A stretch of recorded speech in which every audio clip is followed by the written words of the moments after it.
Queridos,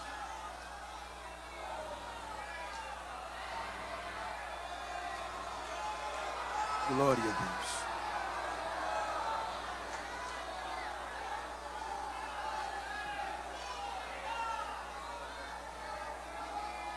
Glória a Deus.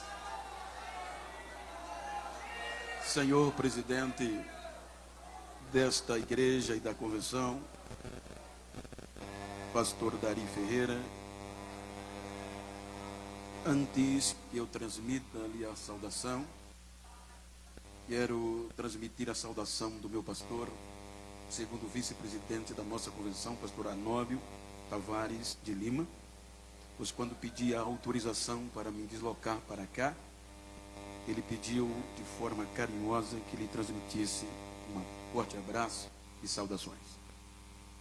E em sequência vem a minha. Quero lhe cumprimentar com essa saudação ao vice-presidente, pastor Severino Sena, primeiro secretário, José Osvaldo, e em nome deles, a toda a diretoria, todos os pastores e a esta gloriosa igreja. Quero reverenciar todos os pastores aqui presentes, os amigos. Gostaria de citar o nome de todos, mas alegria rever meu amigo pastor Emílio, pastor Davi, pastor Jailton Moura, e agradecer o carinho do pastor Jailton pelo cuidado, junto com o pastor Osvaldo, pastor Felipe e o presbítero Cícero, pastor Eliseu também, que se envolveram na locomoção, na minha estadia com as minhas netas. Muito obrigado. Queridos, eu quero ler o texto que está no meu coração, na carta do apóstolo Paulo aos Romanos. Orei, e esta foi a mensagem que queimou no meu coração. E segundo o meu pastor José Orisvaldo, ele diz que Deus nos fala pelos sentimentos. Capítulo 5 da epístola que Paulo escreve aos Romanos. Quero ler 4 versículos. O 5. O versículo 12. E posteriormente 18, 19, 20 e 21. O versículo 12 diz: portanto, como por um homem o pecado entrou no mundo, e pelo pecado a morte, assim também a morte passou a todos os homens, porque todos pecaram. Versículo 18. Portanto, assim como pela transgressão de um veio o juízo sobre todos os homens para condenação, assim também pela justiça de um veio o dom gratuito sobre todos os homens para justificação de vida. Porque assim como pela desobediência de um só homem muitos foram feitos pecadores, assim pela obediência de um muitos serão feitos justos. Além disso, veio a lei para que a transgressão abundasse, mas aonde o pecado abundou, superabundou a graça, para que assim como o pecado reinou na morte, também a graça reinasse pela justiça para a vida eterna, por nosso Senhor Jesus Cristo. Amém? Queiram tornar os vossos assentos?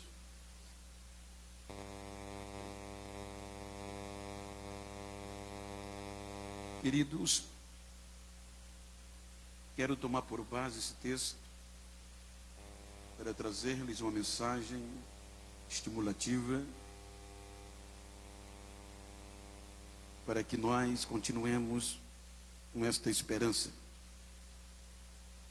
Quando nós analisamos o contexto da época e a sua conjuntura,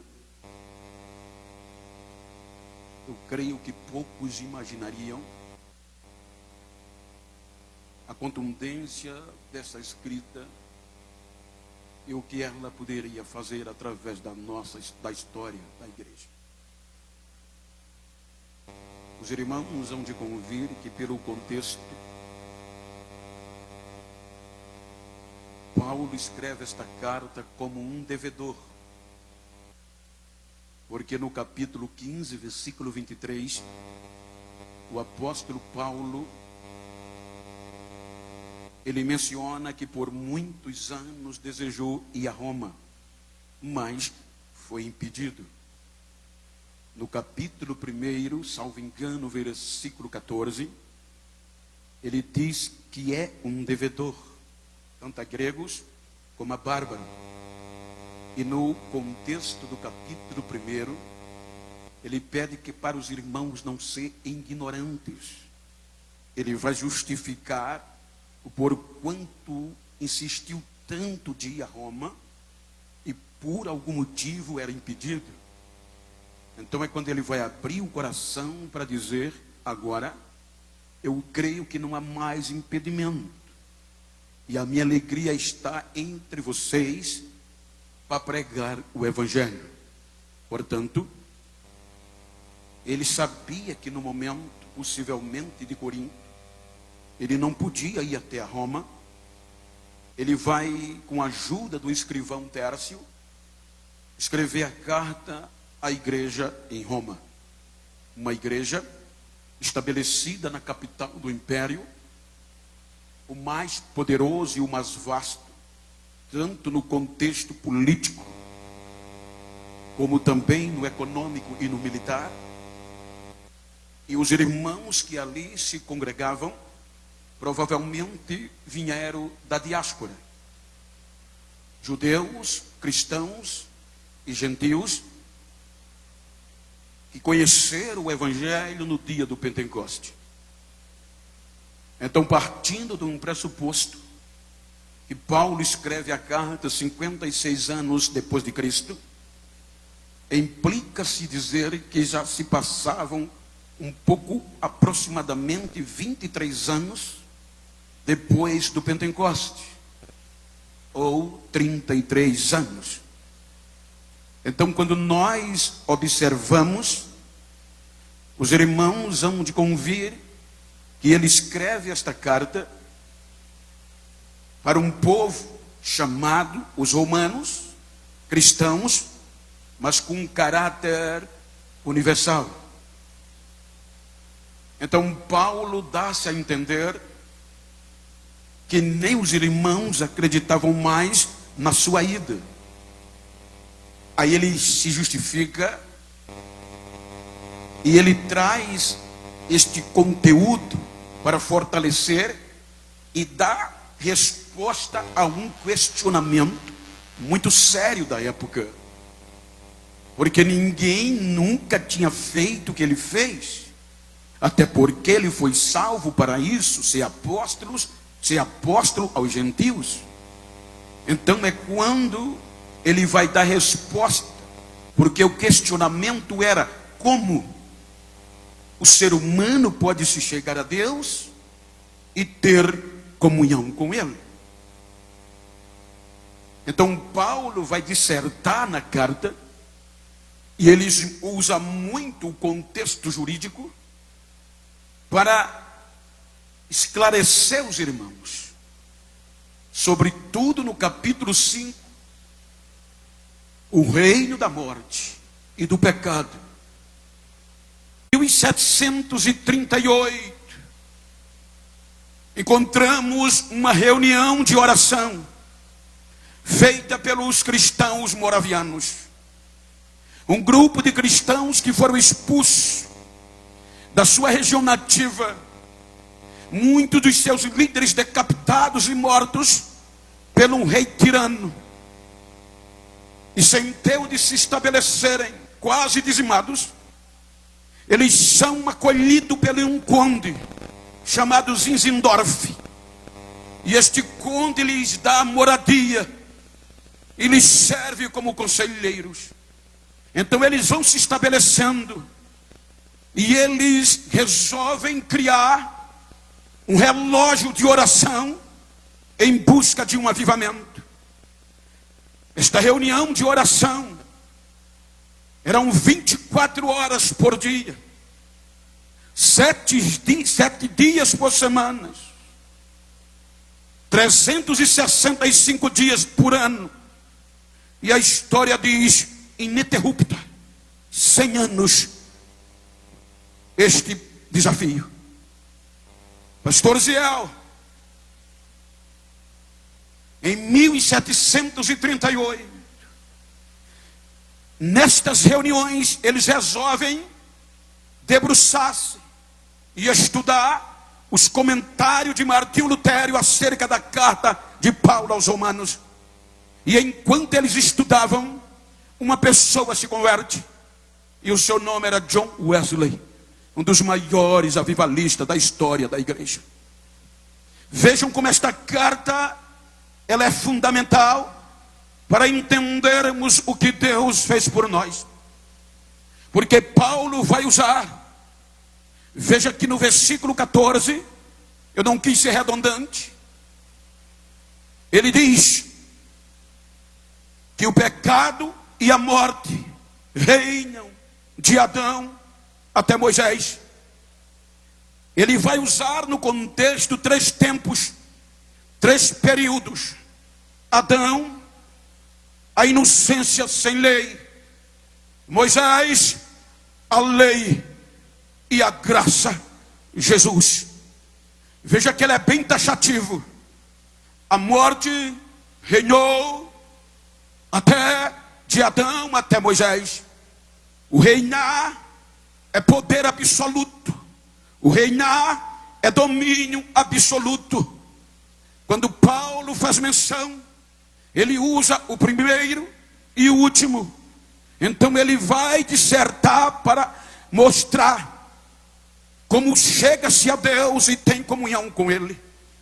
Então o apóstolo Paulo diz que por um homem entrou o pecado, a saber, Adão, e pelo pecado veio a morte, e a morte passou a todos os homens, porque todos pecaram. Então quando nós analisamos com o pecado de Adão, o pecado elegeu, o pecado instituiu a morte como punição. Então veja que este próprio pecado dá razão à morte e nos afasta de Deus e nos tira o direito de vida eterna.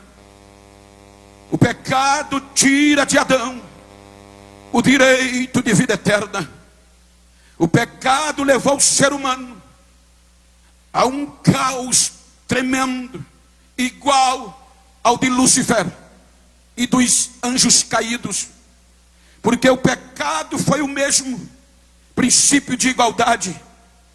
Então quando o pecado entra, pela lógica jurídica do contexto que Paulo diz, e bíblico, a nossa condenação eterna era para ser executada logo ali.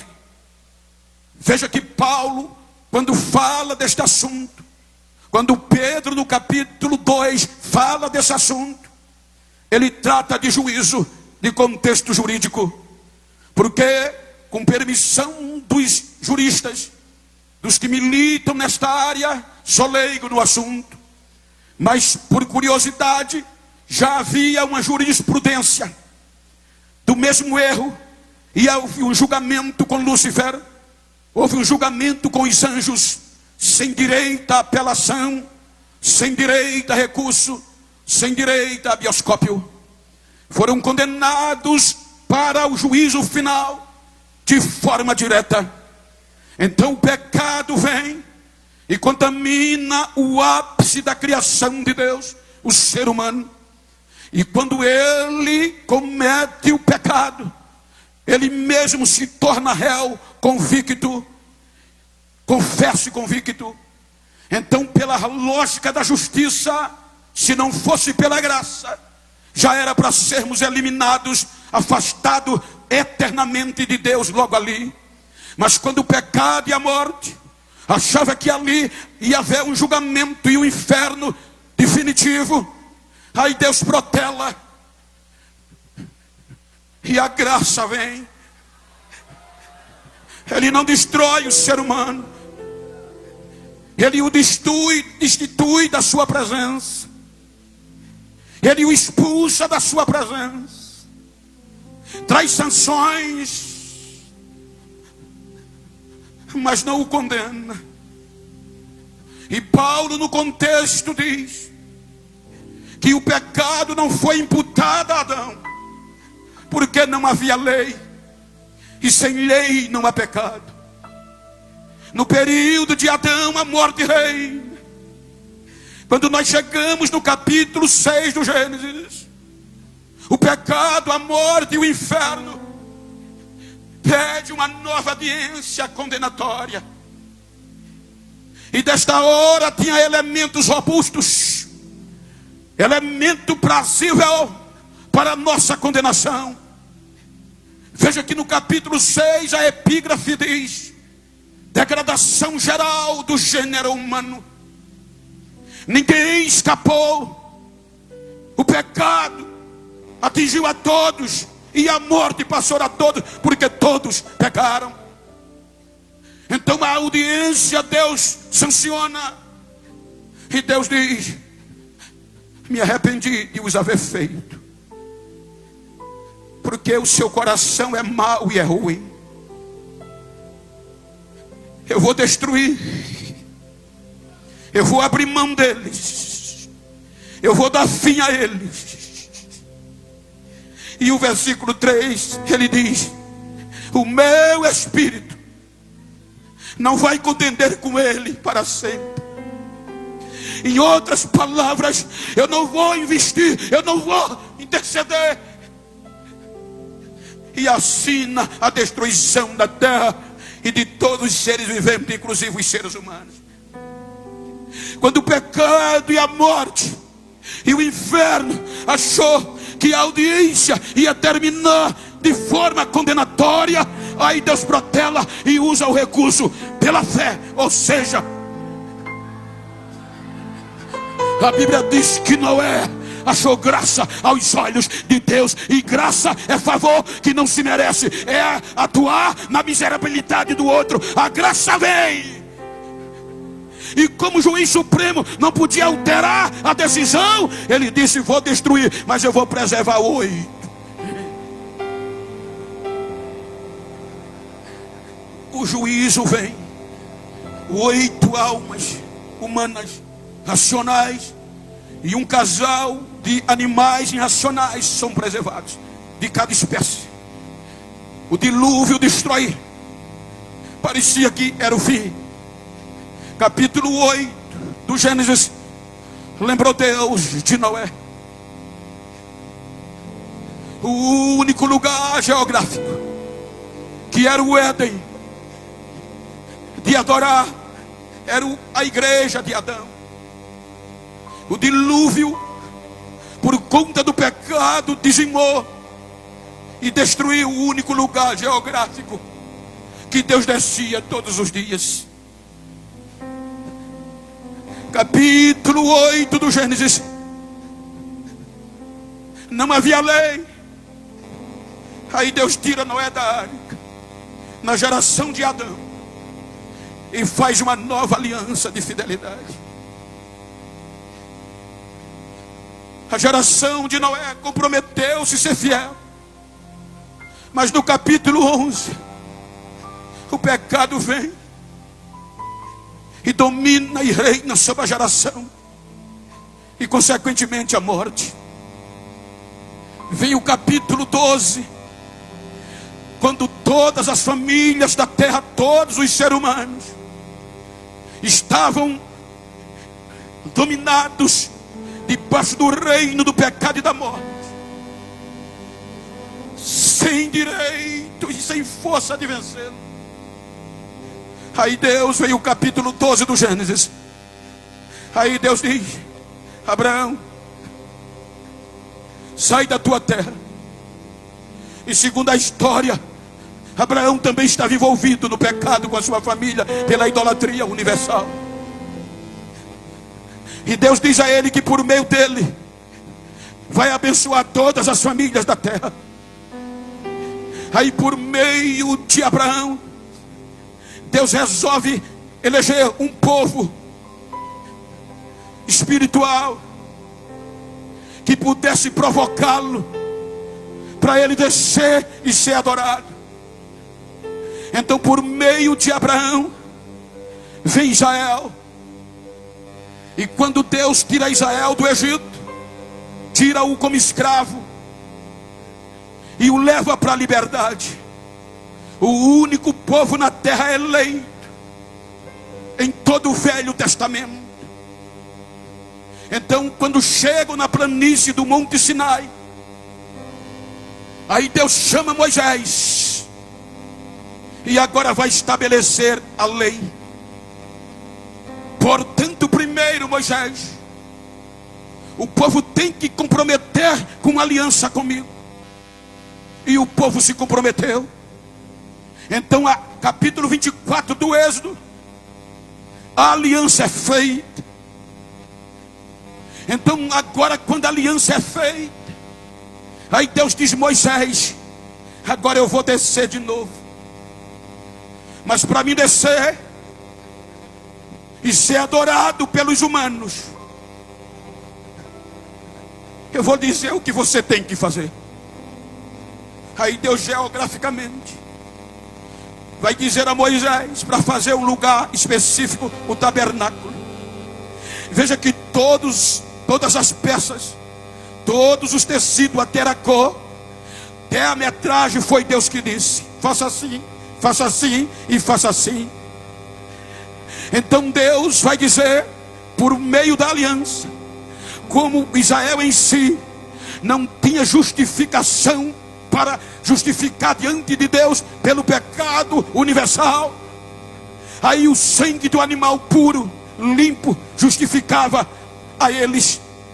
Então, para que eles pudessem adorar de longe, Adão adorava todos os dias, agora era só um dia por ano.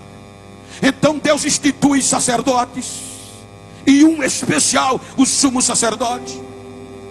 Então, capítulo 25 vem o tabernáculo, e na liturgia, na planta, o pátio, fora do santo e do santíssimo, para o povo poder adorar e Deus descer, tinha que haver sangue para justificar Israel, e só servia de animais puros, imaculados.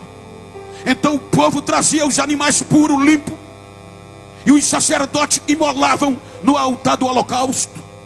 O sangue descia para justificar, queimavam a carne, e depois iam, na sequência, uma vez por ano, se lavar na bacia, no lavatório.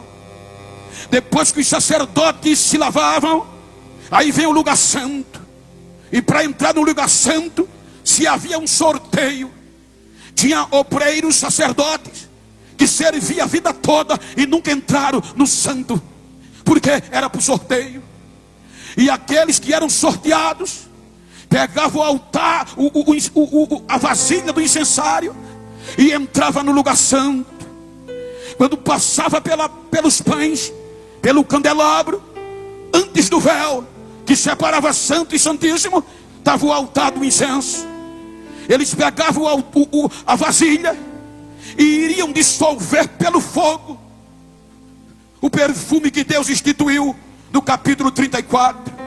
Deus disse: Moisés, faça um perfume em fragrância para mim, mas os elementos da composição que eu vou te dar, o homem não pode usar, é para mim.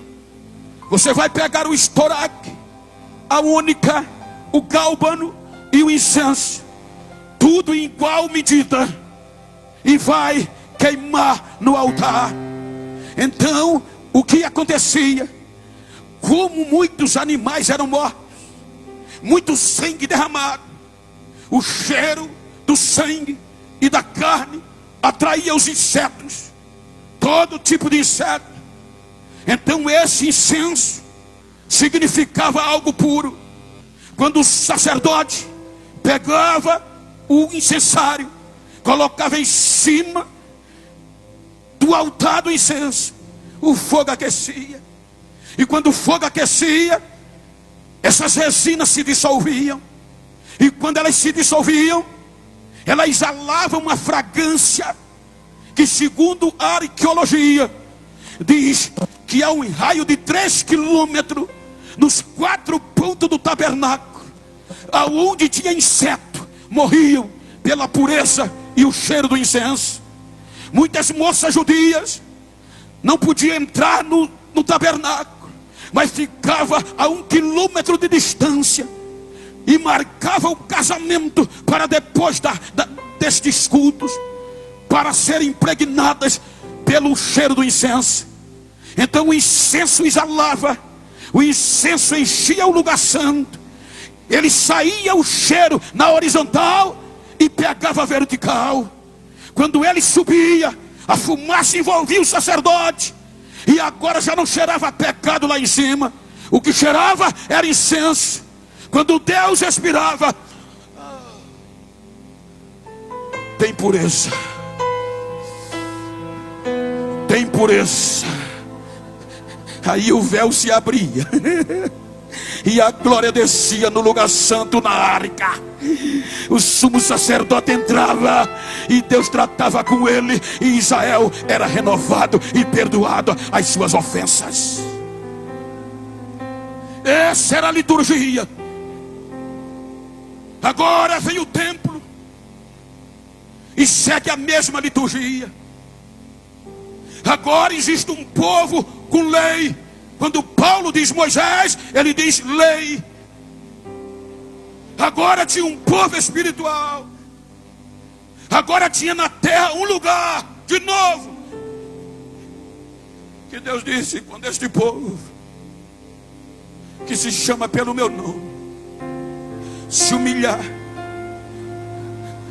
orar, se converter dos seus erros e orar a mim, eu ouvirei dos céus a oração que for feita neste lugar, porque aqui eu habitarei. Agora tinha Deus espaço de ser adorado de novo.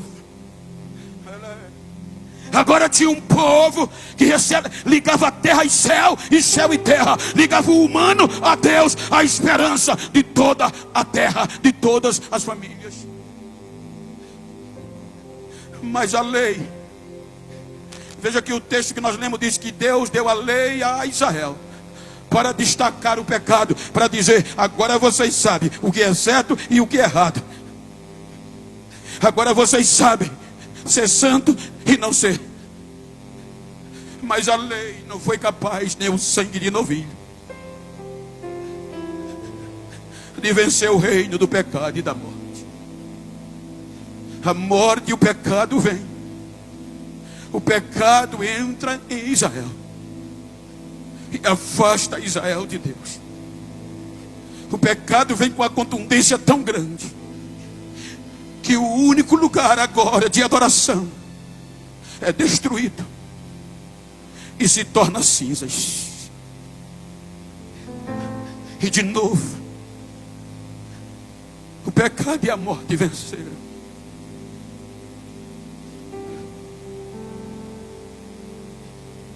Aí Deus, 70 anos depois, não desiste. Vai buscar só os cacos de Israel. E como era um projeto de revolução, de nos alcançar a todas as famílias, Deus diz por meio de Ageu: recomece.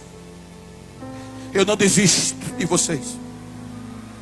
E eu prometo a vocês que a glória da segunda casa, a glória do recomeço vai ser maior do que a primeira. Mas o pecado e a morte não deixam. O pecado e a morte. Israel recomeça, mas não tem mais pureza.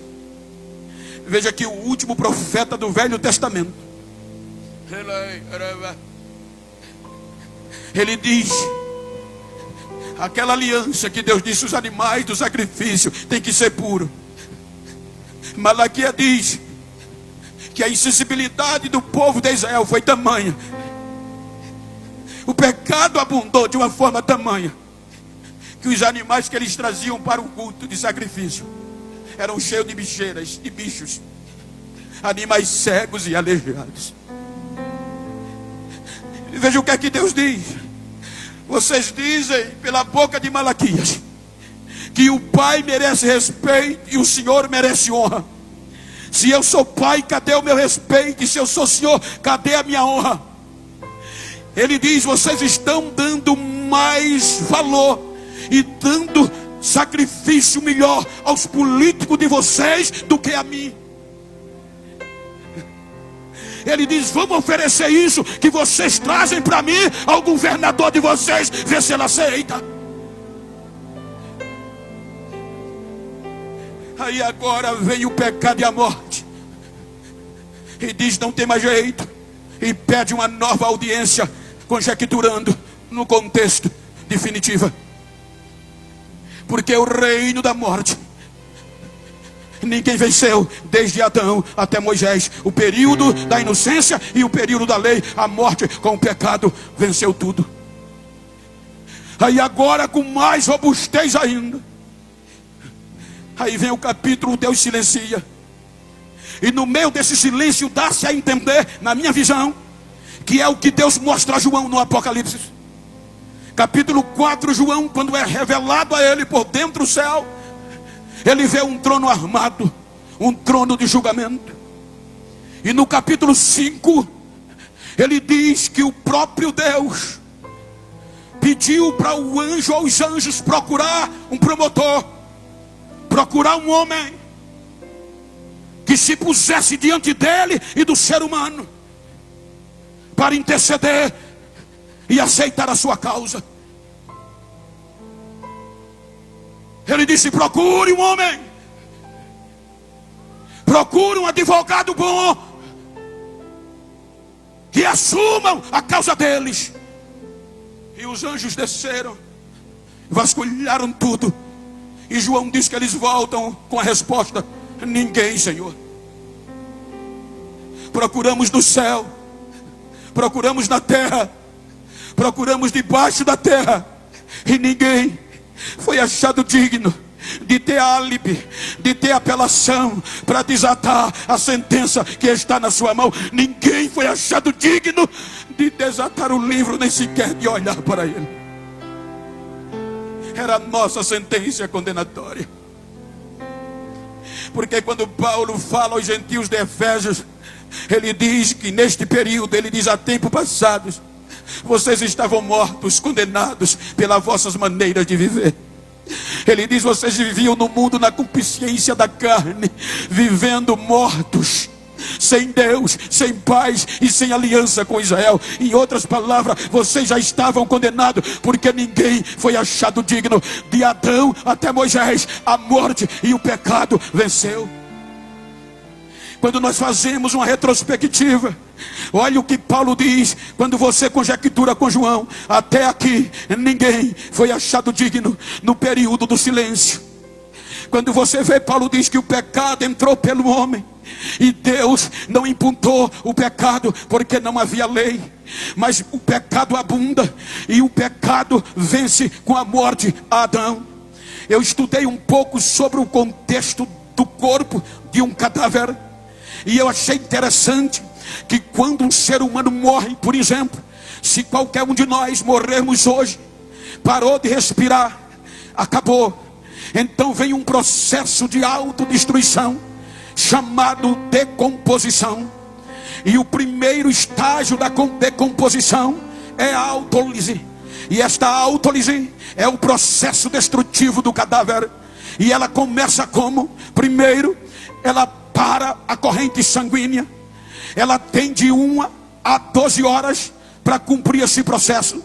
Então, quando morre, é assim que ela vence, era assim que ela reina. Então, primeiro para a corrente sanguínea, depois de 1 hora do morto, e a sequência, ela vai esfriar o corpo. Com a corrente sanguínea, a autólise faz é esfriar o corpo. E quando ela esfria o corpo fica pálido. Então de 0 a 12 horas ela conclui a primeira etapa. Aí vem a segunda, que é a putrefação. Ela tem de 12 a 24 horas para destruir o tecido do cadáver. Então a putrefação, ela vai deteriorar o tecido do morto. E aí quando ela termina com 24 horas, vem a colonização. Porque como ela detonou, apodreceu, a colonização é a chegada das lavras, dos insetos, dos animais ou dos insetos que vão se alimentar do cadáver. Então eles têm até 40 e poucas horas em uma temperatura ambiente. Então Paulo diz que pelo só homem entrou o pecado, e pelo pecado a morte, e aonde o pecado abundou, a morte reina. Ele diz que Adão, mesmo sem ser imputado, foi também vencido por o pecado e a morte. Mas ele diz que Abraão gerou a Sete. A geração de Sete foi levantada para vencer, mas o pecado e a morte apodreceu ele e a sua geração. Mas diz que depois dele veio Enos, e nos dias de Enos buscaram o espiritual. Diz a Bíblia que nos dias de Enos voltaram a invocar o nome de Deus, mas o pecado e a força do reino da morte destruiu a geração de Enos. A Bíblia diz que Deus insiste. Enos gera Cainã, Cainã Malalael, Malalael a Jared, e Jared gera Enoque. Enoque disse: eu não me dobro, eu não me venço. Aí Deus disse: então eu vou te tirar daí, você não vai ver a morte, eu vou dar um exemplo para a geração futura. Arrebatou sem ver a morte. Mas ele gerou Metusalém. Metusalém viveu 969 anos e não venceu. Mas Deus não desiste, ele gera Lameque, e Lameque gera Noé. Noé gera Sem, Cã e a Jafé. É aqui que a graça vem, porque o pecado e a morte reinou e destruiu. Só se salvaram 8 almas por meio da graça. Depois do dilúvio, Deus não desiste. A Bíblia diz que Deus escolhe Sem, os semitas. E os Sem agora tinha a opção de vencer o pecado, mas não vence, é apodrecido pela morte. Aí diz a Bíblia que Sem gera Arfajade, Arfajade gera Elar, Elar gera Eber, Eber gera Reu, Reu gera Peleg, Peleg gera Serug, Serug gera Naó, Naó gera Terá, e Terá gera Abraão. Aí Deus vai buscar Abraão, vai criar o projeto espiritual. Abraão é chamado amigo de Deus, é chamado pai da fé, mas o pecado e a morte apodrece Abraão. Mas ele gera Isaac, gera Jacó. Jacó luta com Deus e vence, mas a morte apodrece Jacó e o pecado domina. Mas ele gerou Rubem, Simeão, Levi e Judá, Zebulon, Gade, Assé, Naftali, Isacar, José e a Benjamim. O pecado e a morte vence um por um. Mas Deus pega Judá. Judá gera Perez, Perez gera Esrom, Esrom gera Naasson, Naasson gera Aminadab, gera Aminadab, Aminadab gera Naasson, Naasson gera Salmão, Salmão gera Boaz, Boaz gera Obed, Obed gera Jessé, e Jessé gera Davi. Aí Deus diz: achei um que vai dar certo, achei um que vai cumprir o desejo do meu coração. Mas o pecado e a morte rei, e já na lei, e Davi é consumido. Mas ele gerou a Salomão. Salomão gerou a Roboão, Roboão gerou a Abias, e Abias gera Asa, Asa gera Josafá, Josafá gera Jorão, Jorão gera Uzias, Uzias gera Jotão, Jotão gera Cais, e Acais é Ezequias, Ezequias Manassés, Manassés gera Amon, e Amon é Josias, e Josias Jeconia. Aqui o cativeiro vem, aqui o reino da morte e do pecado vence. Então vem o cativeiro, 70 anos se passa, aí vem Mateus para tirar a dúvida. Vem Mateus trazendo uma nova história. Ele diz: depois do cativeiro, ele diz que Salatiel gerou a Zorobabel, Zorobabel gerou a Abiúde, Abiúde gerou Eliaquim, Eliaquim gerou Azó, e Azó gerou a Zadok. Ele diz que Zadok gerou a Aquim, e Aquim a Eliúde, Eliúde gera Eliasar, Eliasar gera Matã, e Matã gera Jacó, e Jacó gera José, e José foi o marido de Maria. Então quando João diz até aqui, ninguém foi achado digno. Quando o pecado e a morte achou que Deus tinha desistido, aí Deus apela pela graça. A graça vem, a graça vem, a graça vem, a graça vem no ventre de Maria.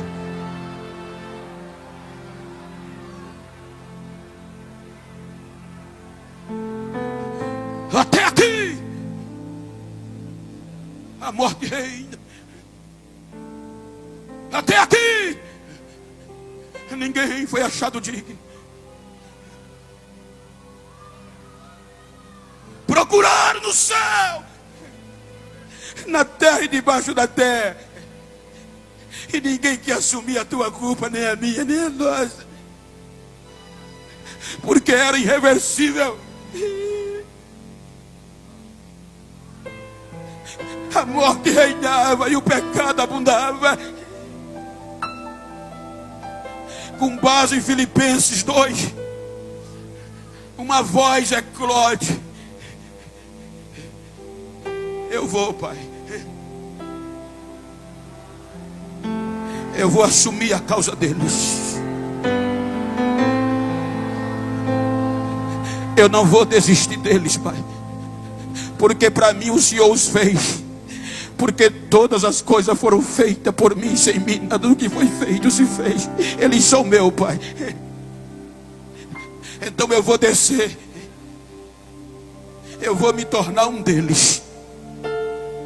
Vou sentir o que eles sentem,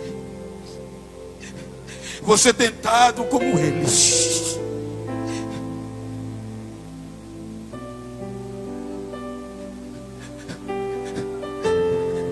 Mas que vai ter adoração de novo, vai, Pai. Eu vou trazê-los, Pai.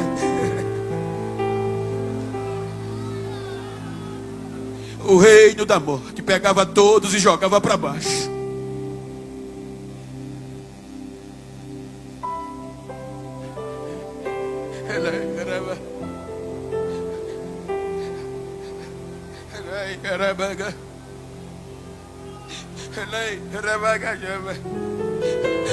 Mas você é Deus, você é o princípio.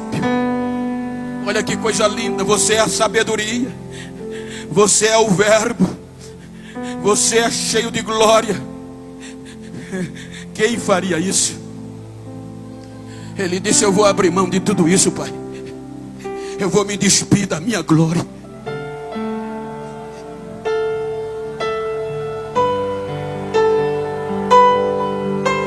Olha para quem está ao teu lado e diga: eu não sabia que tu era tão importante assim.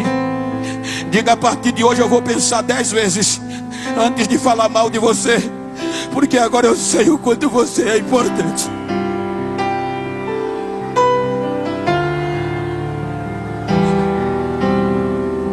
Por conta de você, Ele abdicou da sua glória. Aí Deus amou o mundo de uma tal maneira que deu o seu único filho. Veja que houve um motivo, o texto dá um motivo: foi o amor.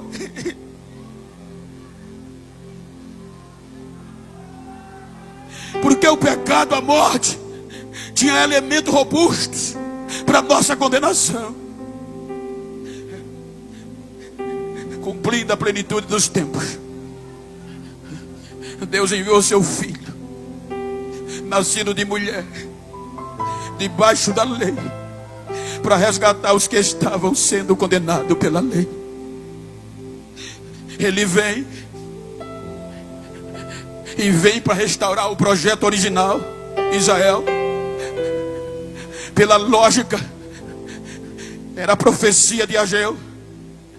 Com 40 dias aproximadamente, a justiça de Deus, que é pela graça, segundo está no texto, ela vai ao templo. A glória já não era figurativa, era a própria personalidade de Deus. Ela entra no templo e os líderes religiosos não aceitam e não reconhecem. Veja que a Bíblia diz que um velhinho, crente, cheio do Espírito, resolveu pelo Espírito ir para o culto naquele dia. Quando ele viu Jesus ainda bebê nos braços de Maria, ele é sacudido pelo Espírito. Ele corre e pega o menino e levanta para o alto e diz: Senhor, agora eu posso morrer em paz, porque os meus olhos já viram a tua salvação, a glória de Israel e uma luz para o gentil. Ele veio, o avivamento veio, o avivamento veio, o avivamento chegou. Mas Israel não aceitou. Com 12 anos, ele volta de novo ao templo, mas é rejeitado. Com 29 anos, ele começa a pregar a redenção de Israel. E Israel rejeita, não aceita. Aí quando Paulo escreve aos próprios romanos acerca disso, no capítulo 10 e 11, ele diz que Israel rejeitou a justiça de Deus, não dando crédito e nem ouvido a que os profetas pregaram acerca de Jesus e da justiça de Deus pela graça. Aí Paulo diz: olha, eu vou dizer um segredo a vocês. Vocês entraram no cenário contra a própria natureza. Porque quando Israel endureceu e não quis aceitar, aí Deus olha para os gentios. Mas para os gentios entrar direto no projeto, tinha que entrar por Israel. Mas para essa glória cair para os gentios e eles entrar direto, se aproximar de Deus. Esta era a resposta que Paulo estava dando aos questionários. Como se pode chegar a Deus e ter comunhão? Se Israel, o pecado venceu, então os gentios não podiam entrar a não ser por Israel. Mas como o pecado venceu Israel, aí Deus disse: eu vou usar o gentio. A natureza disse: eu não vai dar certo, eu não aceito, eu não topo. E a natureza é que rege. Aí Deus, aí veja que ele faz uma alegoria. Israel são os ramos verdadeiros da oliveira, e o gentio é zambujeiro, o oliveira brava, que não dá fruto e nem pega fogo, de tão rico que é. Então Deus disse: eu vou pegar o zambujeiro e vou enxertar na oliveira. A natureza disse: não vai dar certo. Aí Paulo disse: foi contra a própria natureza que Deus cortou vocês do natural zambujeiro e resolveu enxertar. Mas para a gente entrar, teríamos que ser justificados, porque estávamos mortos e condenados pelo pecado na carne. Israel rejeita. Aí Paulo diz no versículo 25 do capítulo 11 aos Romanos: deixa eu dizer um segredo a vocês, disse ele. Deus endureceu Israel em parte, para vocês entrarem. E enquanto não cumprir a plenitude dos gentios, Israel vai estar endurecido. Ele disse: enquanto o arrebatamento não vir, a vez é de vocês. Israel o condena, e para justificá-lo, condena-o como pecador, segundo Deuteronômio 21. E tinha razão, porque ele assumiu os nossos pecados. Pedro diz que ele pegou os nossos pecados e decidiu levá-lo até o madeiro. Isaías diz que todas as nossas mazelas, todos os nossos pecados, todas as nossas enfermidades, todos os elementos que nos levavam à condenação, a ira de Deus, Ele tomou sobre si. E como agora Ele é rejeitado, é condenado pelos seus próprios irmãos, condenado como pecador, aí vem o dilacerar, prende-o. E eles tinham que encontrar um motivo para condená-lo na lei romana, porque a única autoridade que tinha o direito de deixar viver ou matar era Pilatos, representando Roma. Então eles acusam Jesus de ser inimigo de César, perturbador da ordem pública. E Pilatos disse: então eu vou fazer uma investigação. A Bíblia diz que Pilatos fez uma investigação acurada. E Lucas diz que por 3 vezes ele diz aos judeus: nenhum crime eu encontrei nele. Pedro diz que ele não pecou e nem na sua boca se achou engano. Era os nossos pecados, era a nossa malícia, era a nossa condenação. Ele se pôs entre Deus e nós. Ele resolveu tomar a ira de Deus sobre si, para nos dar o direito de vida eterna, para nos livrar da condenação eterna. Condena-o. Aí vem o fragum, o chicote. Segundo Pierre Barbier,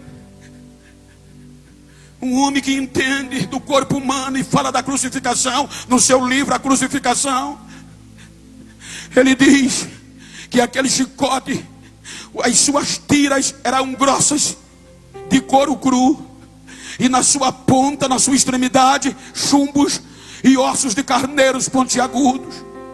Para quê? Porque as tiras de couro no condenado causavam o inchaço do corpo. O chumbo e os ossos causavam contusões. O corpo ficavam doloridos. Então pela lei eram 40 chicotadas. Mas como os fariseus eram ferrenhos, fizeram, só vamos aplicar 39, 40 menos uma, para não passar das 40. Então aplicaram 39 chicotadas, abrindo o tecido do seu corpo com cortes profundos. Agora a tradição, depois de chicotado, pela tradição natural, a cruz tem a parte vertical e a parte horizontal. A parte horizontal é chamada de patíbulo. Então um crucificado normal, ele era chicoteado e pegava o patíbulo, e eles amarravam o patíbulo nas suas mãos, e eles carregavam ou na nuca ou em cima do lombo. Por isso que quando Jesus vai falar de Pedro, da sua morte, ele diz: quando tu lá na frente vai estender as mãos e tu vais ser levado para onde não queres, prepara os teus lombos. Porque era uma crucificação natural. Eles prendiam as mãos do condenado, porque diziam: já que ele foi condenado, ele pode se revoltar e fazer qualquer mal ao outro. Então eles saíam com o patíbulo pelas vielas, ou em cima da nuca, ou no lombo, com os braços tirados. E segundo o escritor, o patíbulo pesava 50 quilos. E a cruz inteira pesava mais de 100 quilos. Agora pasmem, depois de ser chicoteado, a Bíblia afirma que Jesus não carregou o patíbulo, ele carregou a cruz inteira, mais de 100 quilos, depois de ser triturado pela via dolorosa. Aí diz a Bíblia: isso não comove o teu coração? O sangue correndo, mais de 100 quilos nos lombos. O joelho treme. Vezes tinha que baixar, sem culpa nenhuma. Era eu, era nós, éramos nós.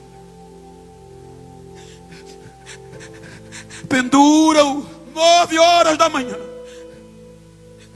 cansado, triturado. Os grampos rolam e atravessam o tecido do seu corpo. A cruz é erguida no lugar mais alto. Meio-dia, a natureza disse: eu não acredito no tamanho deste amor. A ciência diz que meio-dia o sol chega a atingir a 2 milhões de graus Celsius na sua coroa. Mas por conta de nós, meio-dia o sol parou de brilhar. Não foi eclipse, não foi nuvem. Foi que a natureza não estava acreditando no tamanho daquele amor. Porque a Bíblia diz que é fácil alguém morrer por alguém bom, mas morrer pelo um pecador, pelo um criminoso. E a Bíblia diz que Ele nos amou quando nós ainda éramos pecadores. No meio da escuridão, o ápice da minha culpa e da tua recai sobre Ele.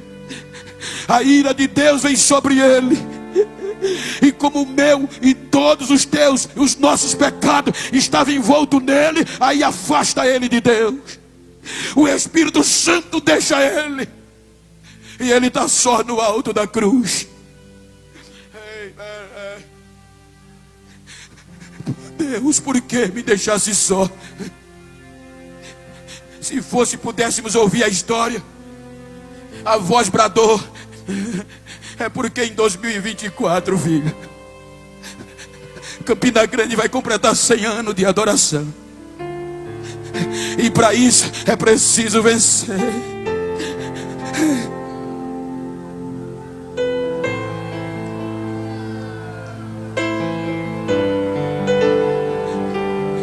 Três horas da tarde, ele grita. E como todos aqueles que eu falei, ele se tornou semelhante. Morreu. A morte o mata. E agora vem o processo normal da autólise.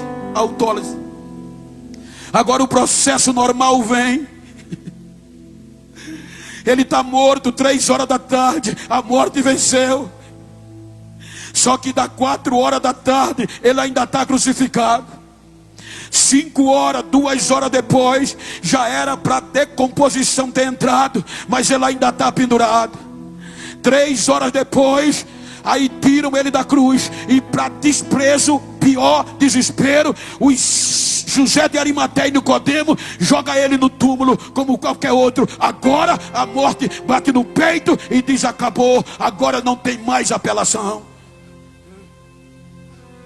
6 horas ele entra no túmulo.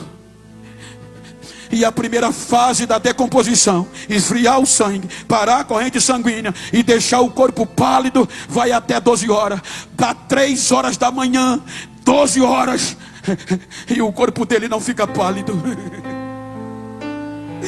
12 horas, e a corrente sanguínea não esfria o corpo dele.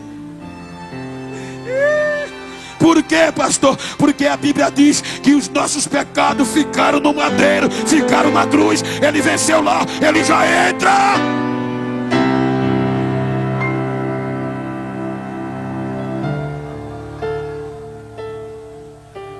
"24 horas, 3 horas da manhã do segundo dia, aí a morte clama pela decomposição e chama na conjectura. Com decomposição, o que é que está acontecendo? Já vão para 24 horas dele morto. O corpo não fede, não está frio, não está pálido. O que é que houve? A decomposição diz: eu não posso entrar aí. O que é que houve? Eu só entro se tiver pecado. Chame ele. Esse não tem, esse não tem. Eu não posso entrar, eu não posso decompor. "...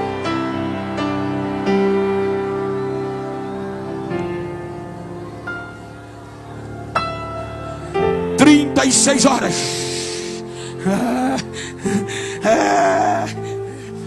40 horas. E o corpo do mesmo jeito. Está entendendo agora porque ele ressuscitou com o corpo que ele tinha? Aí a decomposição chama desesperado o pecado. Pecado, vem aqui. Hebreus 4:15. Pecado, vem aqui. O pecado diz: não posso. A decomposição disse que a culpa é sua. Você venceu até aqui. O que é que está acontecendo? O pecado grita: em tudo eu tentei, mas em nada ele pecou. Ele é santo, ele é justo. Me venceu, me venceu, me venceu.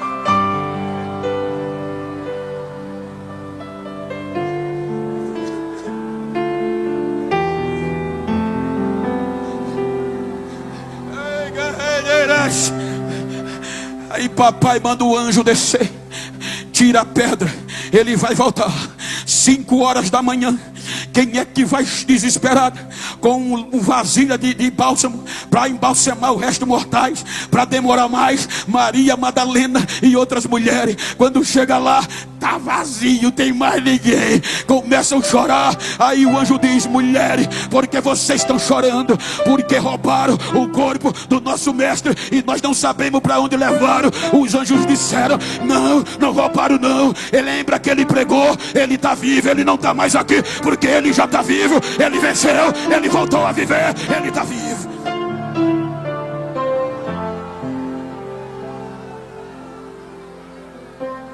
Aí Paulo diz: aonde abundou o pecado, superabundou a graça. A graça é maior, a graça é maior, a graça é maior, a graça venceu.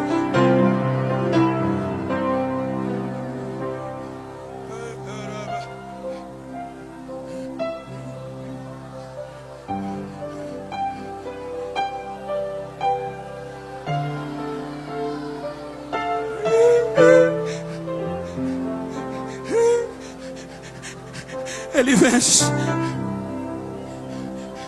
Lembra que eu disse que a morte jogava tudo para baixo? Aí ele agora em espírito desce lá embaixo e prega para aqueles que o pecado não foi imputado, porque não havia lei na geração de Adão. Ele prega desde Adão, ele prega para eles não ter desculpa no juízo final. Aí ele olha para a morte e diz: me dá a chave, agora é eu que vou reinar. Aonde a morte reinou, agora é a vida. A morte reinou pelo pecado, mas a vida é pela graça. A vida é pela graça, a vida é pela graça. Me dá a chave do inferno e do vai, e pega o cativeiro de baixo e diz: agora é para cima.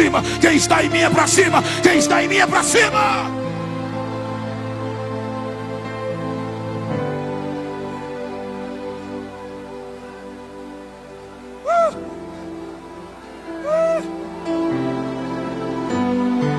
É por isso, gente, que no século 21 eu recebo ligação de gente famosa dizendo: Bento, tu chegou no ápice.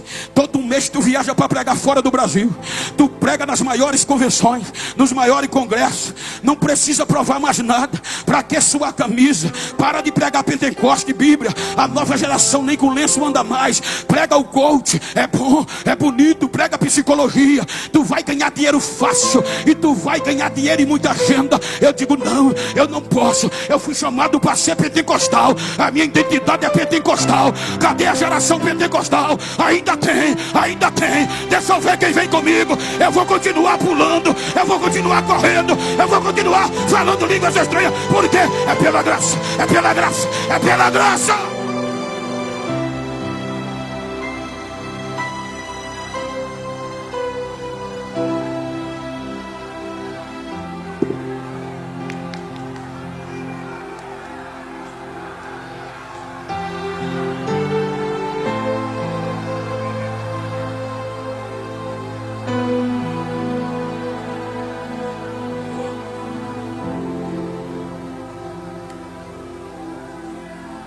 Olha que coisa linda.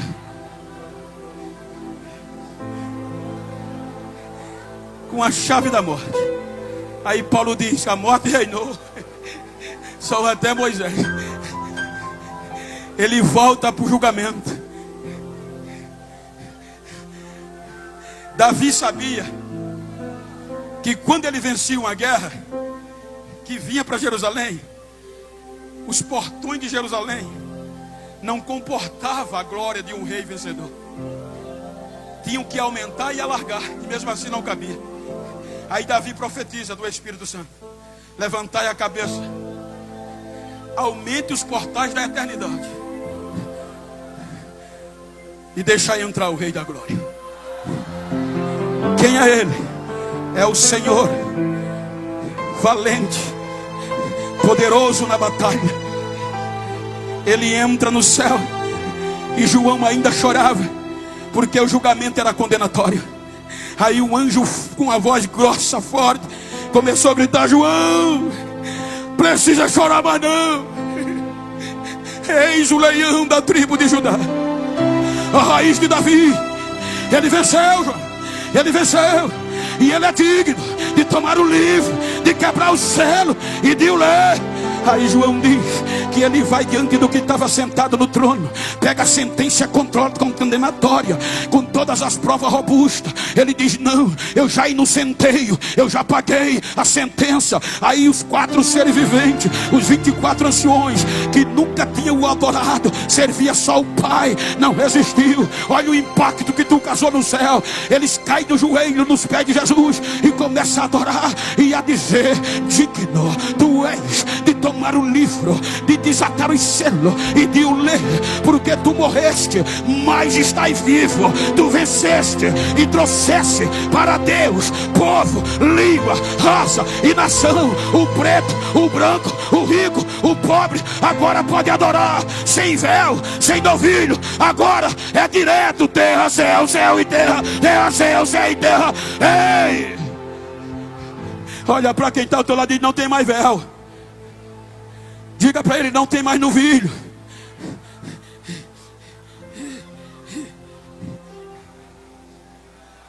Aí Paulo, para chatear, diz aos coríntios: vocês estão pensando que Deus habita em templo feito por mão de homem? Olha o que ele fez. Não sabeis vós que o corpo de vocês é morada, é templo do Espírito Santo? e que Ele habita em vós, e a glória é maior do que o templo de Jerusalém. Então olha para quem está ao teu lado e diga assim: eu sozinho, cheio desse Espírito, já rodo num pé só, já bagunço com o inferno. Diga: já pensou eu e você hoje aqui, junto, falando em línguas estranhas, dando vazão? Porque eu não vim aqui pregar chave de carro, eu não vim aqui não, essa é a maior mensagem que se pode pregar. Aí Paulo diz: vocês estavam mortos, mas Deus, pelo vosso infinito amor, ressuscitou vocês com Ele. Agora vocês são salvos pela graça, por meio da fé. Vocês estavam longe, mas agora chegaram perto, porque a cruz uniu, não há mais diferença. Então deixa eu ver o barulho da Assembleia de Deus em Campina Grande. Se tem língua, rasga!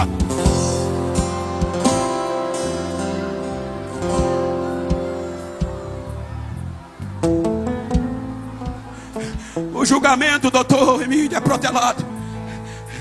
Aí Paulo, para chatear o inferno, ele continua escrevendo aos Romanos capítulo 8. Aí ele resume dizendo: portanto, irmãos, agora nenhuma condenação há mais para quem está em Cristo Jesus, que não anda segundo a carne, mas segundo o Espírito. Por que, Paulo? Porque o Espírito de vida em Cristo Jesus me livrou da lei, do pecado e da morte. Eu estou livre, eu vou adorar. Eu estou livre, eu vou adorar.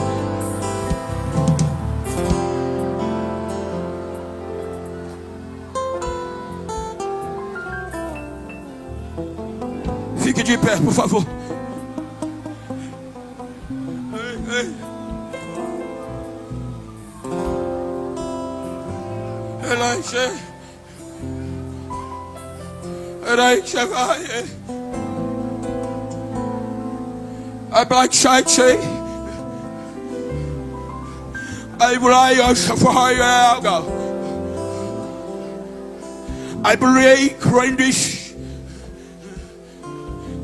Ali praia chacha vai. Ibli chacha vai.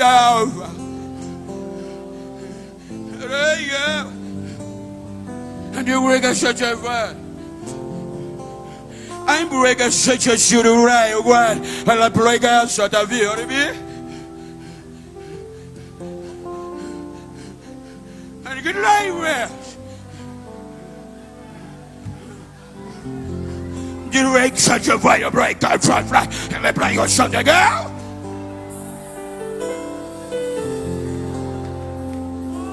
Angel Raya, minha igreja, ras, pray go, faith. I pray God says you. I went pray say, and I pray God shut up. I pray Chachafa. I pray no right sente. Eu tenho pressa. Minha igreja, eu tenho pressa. Porque a dúvida e tantas incertezas. Eu não sou o mesmo de ontem, serei eternamente. Nestes últimos dias eu estou enchendo esta geração da minha unção e do meu poder. Eu não desisto dos meus projetos. Eu sou antemporal. E nesta noite eu estou renovando promessas e estou renovando vidas pelo poder da minha glória. A minha unção está invadindo este santuário. Diz o Senhor, diz o Senhor, diz o Senhor, diz o Senhor, diz o Senhor.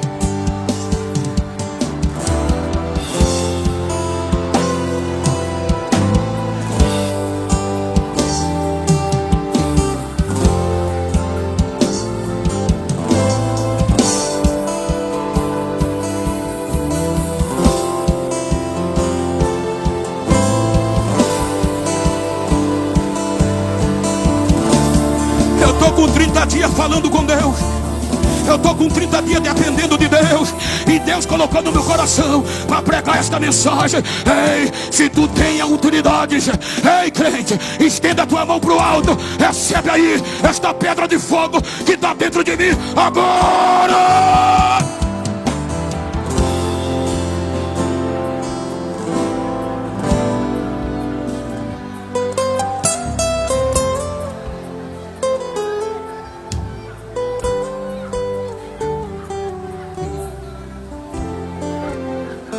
Os céticos estão dizendo, companheiros, que nós enfraquecemos. Eles estão dizendo que nós não somos mais os de antes. Modernizamos-nos. Eu digo a eles, porque você não conhece o Nordeste, dá uma passadinha lá. Se tu puder, vira para esse crente que está do teu lado. Se for íntimo do mesmo sexo, olha nos olhos dele. Me ajuda aqui, companheiro, com todo respeito ético. Me ajuda aqui. Olha para esse crente do mesmo sexo ou íntimo que está perto de você, assim como eu estou com meu companheiro. Se você pode. Eu sou assembleano, não vim inovar. Mas olha para ele, não olha para mim não, olha para ele. Olha para ela. E diz, não quero nem saber como você começou a convenção e como vai chegar no centenário. Quero saber como você vai sair daqui e o fogo, a altura do fogo que vai estar no centenário. Diga, vou sair daqui renovado, sabendo que ninguém tentará acusação contra mim, porque eu sou escolhido de Deus. Então diz a ele, faz um favor, a partir de hoje, se tu encontrar um besta por aí que pensou que eu tinha me modernizado, que eu estava frio, que eu me entreguei, dá um recado a ele. Ele vai ter que me engolir, ele vai ter que ouvir o barulho dos meus glórias, porque eu vou pegar fogo. Eu sou pentecostal, eu vou pegar fogo. Abraça ele, pega.